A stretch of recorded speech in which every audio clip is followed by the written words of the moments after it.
Hey guys, Joe here. In the last video, we talked about tier 1 of my tiered gear system, which was clothing, why it's important, the whole foundation for the complete tiered gear system, the fact your clothing needed to be comfy, it needed to be functional, and you needed pockets. Because now we're moving on to tier 2, our on-body EDC, or the everyday carry items we're putting in those pockets and keeping on our person. If you haven't watched the tier 1 video or the introduction to the series, I highly recommend you do. I will link those in the description below. They kind of set the ground rules for the whole series and explain why we're doing all of this. Now, with on-body EDC, why wouldn't we just keep everything in a bag? Well, there are certain things we'll keep in a bag. We'll talk about that in the next tier, tier 3, off-body EDC. But at the end of the day, bags can be stolen, lost, or otherwise destroyed. So there's certain items we want to make sure we're keeping on us at all times. So even in the worst of it, we still have those items. We still have the functionality they provide us. And there's also some items we just don't want to dig around in a bag for. Say we constantly use our pens and whatnot. You don't want to be that person that's always rummaging around in the bag. You just want to get things over with, pull the thing out of your pocket, and be done. And some people just don't want to carry a bag at all, but they still want to be a little bit more prepared than the average bear. So that's what we're going to run through today. The 3 things I think are, super critical. I never leave the house without it, as well as just some of that extra convenience, quality of life gear that we can carry in our pockets and not rely on a bag for that functionality. And you can carry quite a bit in your pockets if you're wearing the right clothing, which is why tier 1 is so important. So again, if you haven't watched it, go back and check out that video. Now, the first item of high importance is probably going to be the most beloved or the most hated, and that is a smartphone. Most people use these to argue with their relatives, rant about politics and religion, or just to play Candy Crush. But these can actually do a lot of cool stuff if we make them. We have super powerful government tracking devices, phones, in our pockets at all times. Why not turn it into a device that does work for us instead of just an entertainment box and, a way for the government to keep tracks on you?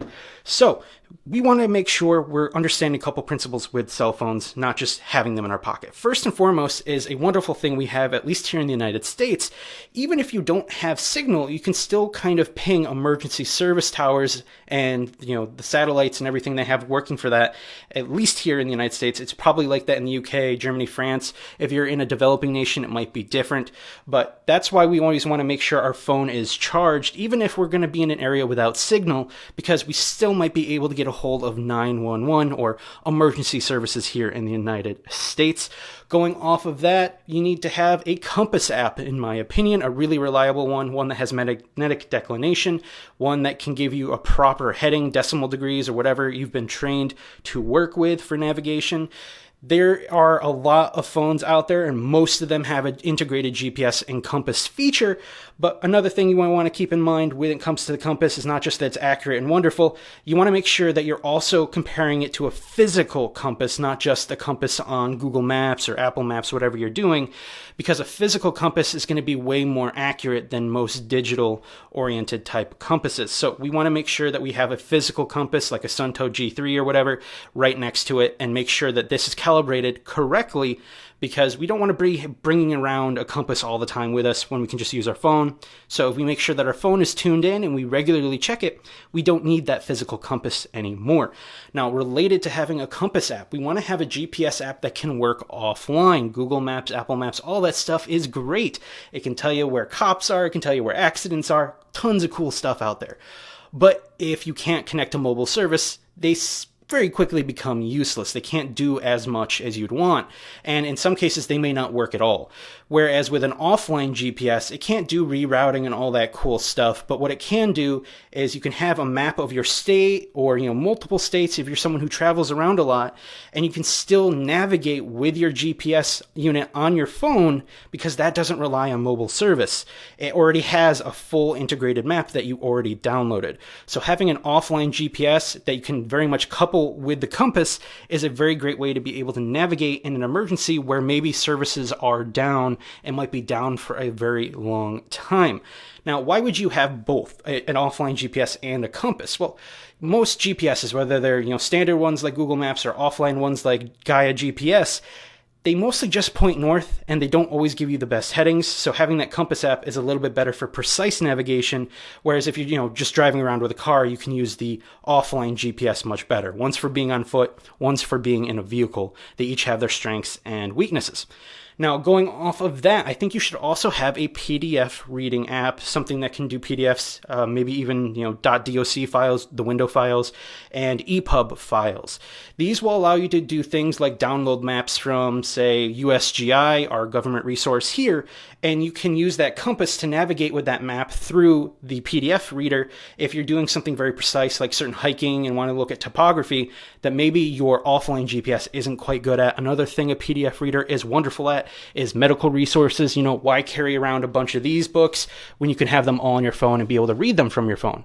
That being said, you want to make sure you're getting proper training and you know what you're doing from supervised, qualified individuals. Don't just read a book and think you can perform a complex medical procedure. But there are times where maybe you forgot one little thing. You can brush up your skills by reading it on your phone, but again, get that training. So the 3 apps, again, I recommend highly that you have on your phone is some sort of reliable compass that you've checked against a physical compass, an offline GPS, and some sort of document reader with proper documents like survival manuals, USGI maps, medical manuals, things of that nature. Now, moving on to the next important thing, obviously is going to be our wallets. This is a limited edition wallet from Recycled Fighter Fighter, is a clasp kind of bifold wallet. It really doesn't matter what kind of wallet you go with. Just find something in your budget and your style. I like Recycled Fighter Fighter because his stuff is upcycled from waste products and things like that. I've got these ones made out of fire hose and whatnot, and these are kind of wonderful, compact, and heavy duty. I've got this really sick one from somewhere else, just a generic wallet with a Hylian shield on it. A lot of people really like this, and you can't get them anymore. And I even have, a police style, a detective style wallet, if you will. This is the Spec Ops wallet that I have on a chain. I carry it in my shirt for when I'm going to be around areas where pickpocketing is a problem. Again, doesn't matter what you go with. Just find something that works for you. What's important is the contents.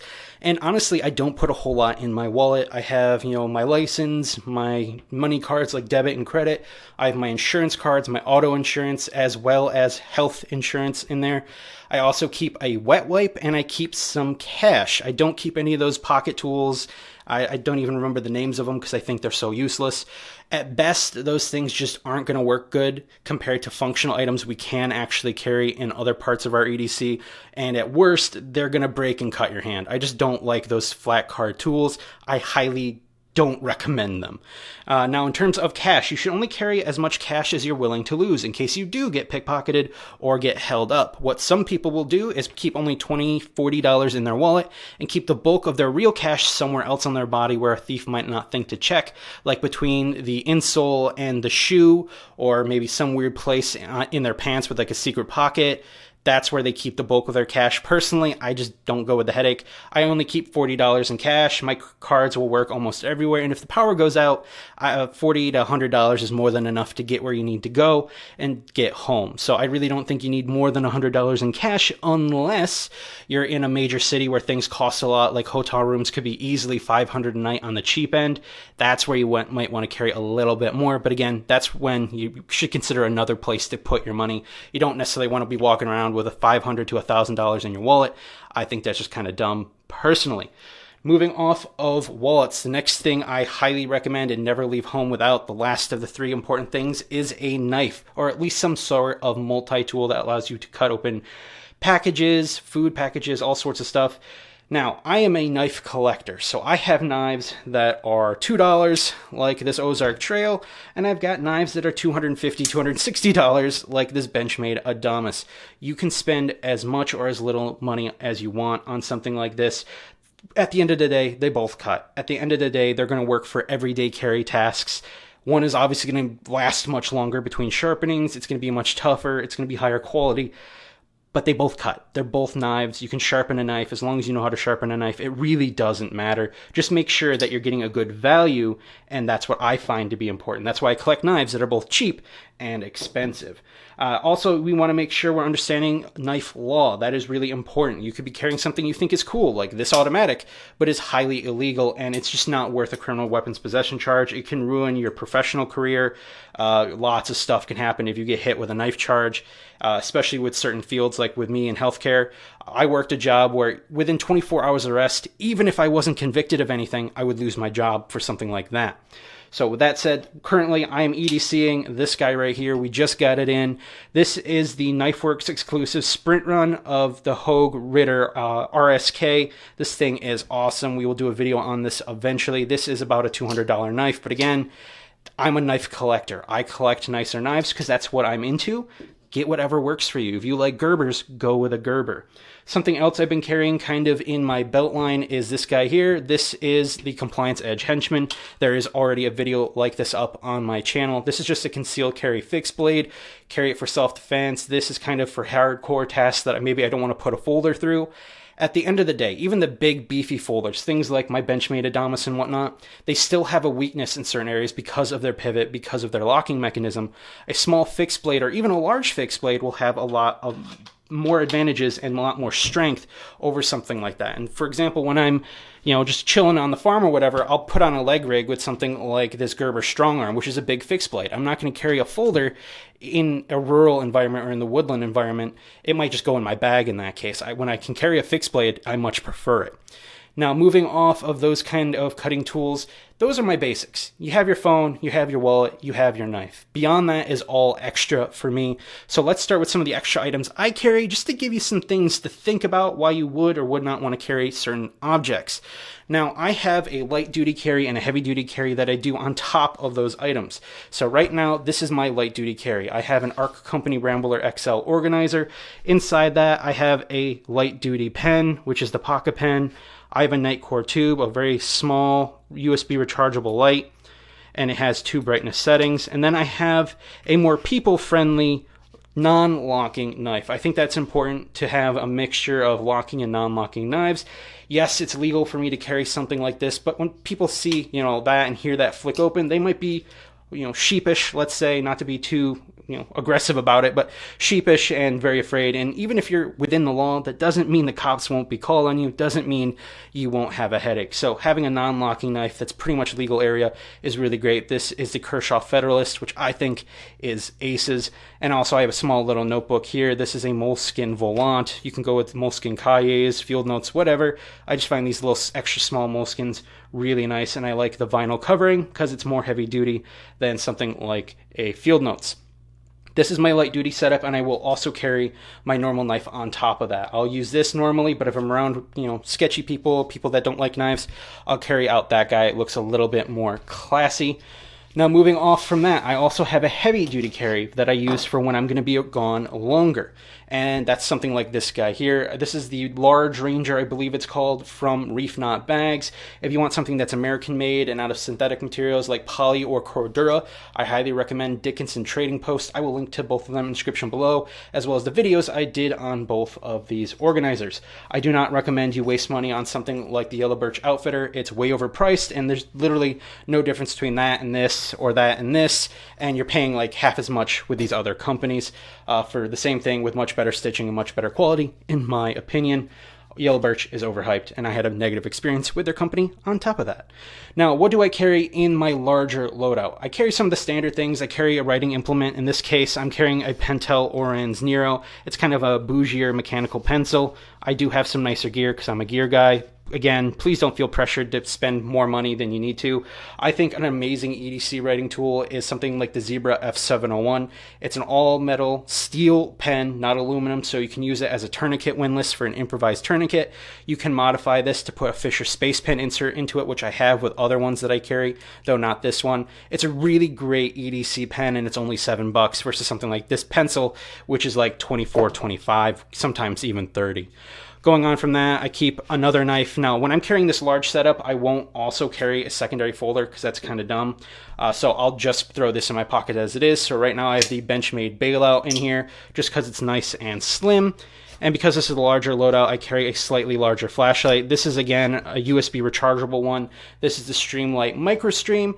Something to be said for rechargeables versus battery. These are a little bit nicer. Sometimes they can go a little bit brighter, sometimes a little bit dimmer, depending on the manufacturer.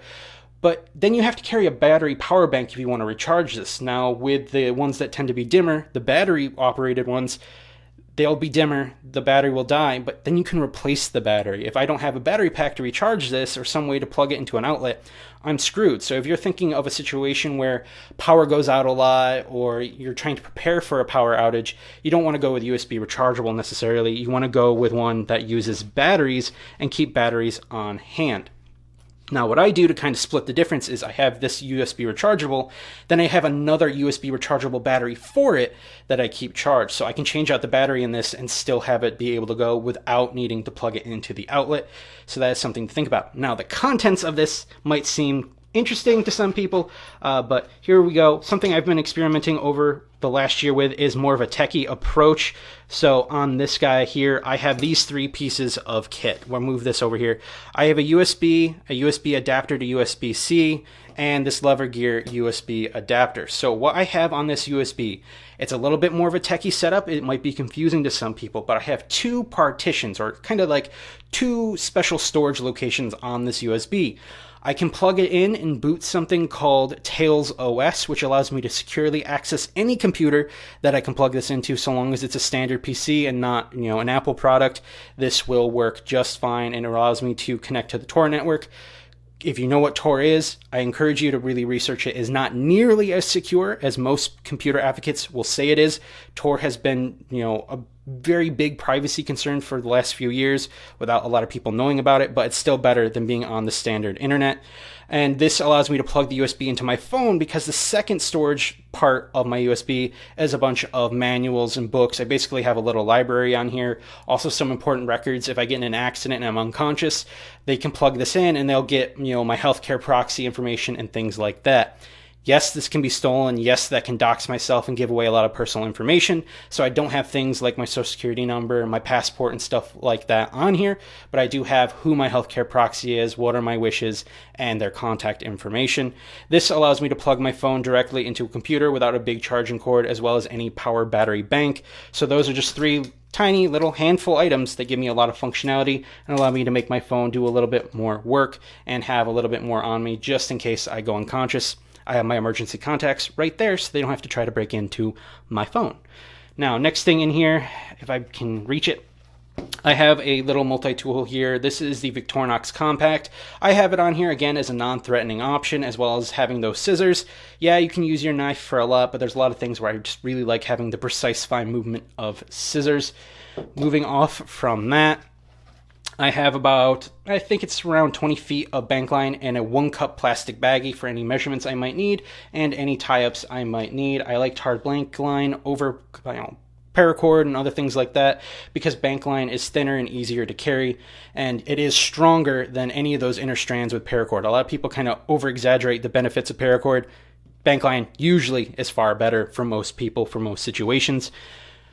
I also keep a mini pry bar. What does this get used for? Honestly, 95% of the time, I'm only using this to open soda tabs because, as you can see, I do not have nails. I cut them back quite far for hygiene purposes, so I just use this like I would for my nails, so I'm not having to use my teeth to pop open a can of Mountain Dew or whatever. Moving on from that, a lighter with duct tape, pretty standard. Now we get into some of the odd ones that might be more specific to me. I keep an extra battery for my key fob. I keep an emergency Sharpie. This is an extreme Sharpie, so it can write on more surfaces, withstand higher heat, moisture, and things like that. And to go with that, I keep an item that often throws people off, which is the last thing I have in here. I keep a little dime baggie of chalk. Now, hopefully that never gets crushed and some cop thinks I'm carrying, cocaine, but these are both emergency single items. I can put this onto any sort of door, glass window, whatever, a rock, and signal what way to go during an emergency in case people are behind me, we're in a large group, and I'm leading the way. This kind of is something I picked up from working in the inner city in a large building that had multi-floors.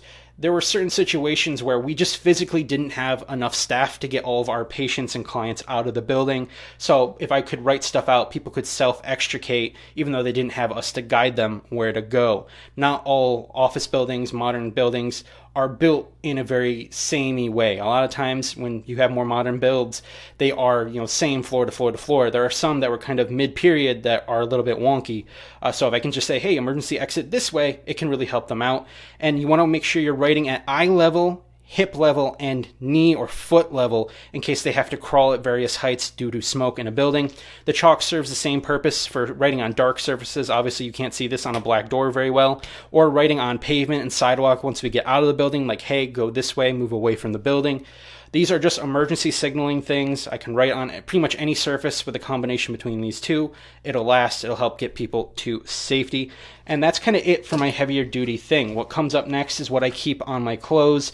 Now, sometimes I'll keep it in my pocket, or like right here, you can see it in the back of my organizer. I will keep another notebook on top of that little baby moleskin notebook. Another thing I'll keep in my pockets is some sort of bandana. I believe in 100% cotton bandanas over hanks, but I've been trying for outdoors purposes a Kevlar hank.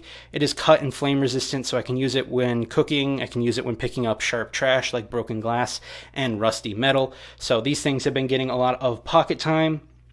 I am not really carrying masks for healthcare purposes right now, but we will discuss these in a video at the end of the series.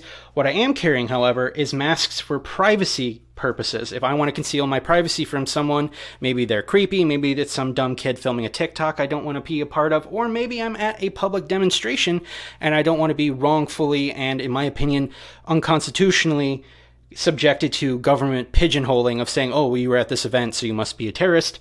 So I want to make sure I'm covering up my identity. So a buff is a great way to do that. It's, a good replacement for a bandana, but can also be very good at concealing your face. I also have this mask here, which is kind of, let's say a kinky mask. It's kind of got a gink zipper on there, kind of like a gimp mask.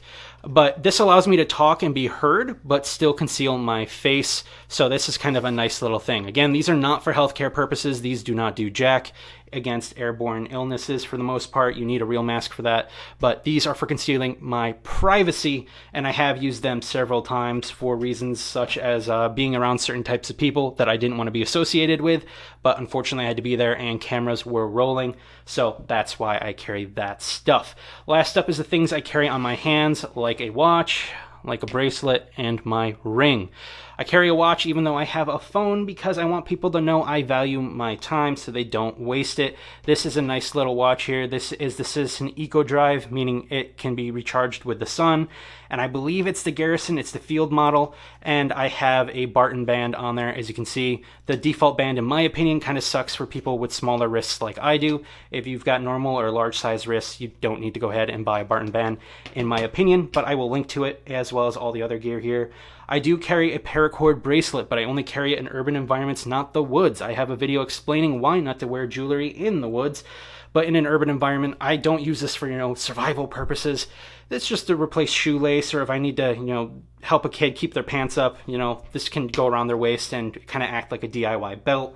And lastly, this ring. I am not married, but I do occasionally wear the silicone ring to pretend I am. Why is that? Am I a secret spy? No, I just have a very big problem or, unlucky habit of attracting the attention of men as well as young ladies with daddy issues. I am a straight 30-year-old man, so while I am flattered, I do not appreciate being aggressively hit on by other men, nor do I appreciate being very, very, very aggressively hit on by girls still in high school.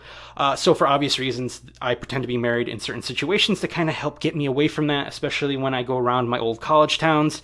I'm not into it. I'd rather, be around girls my own age or older, and that's all I want to hear from, no one else. So it's just a silly little item, but it actually has been working.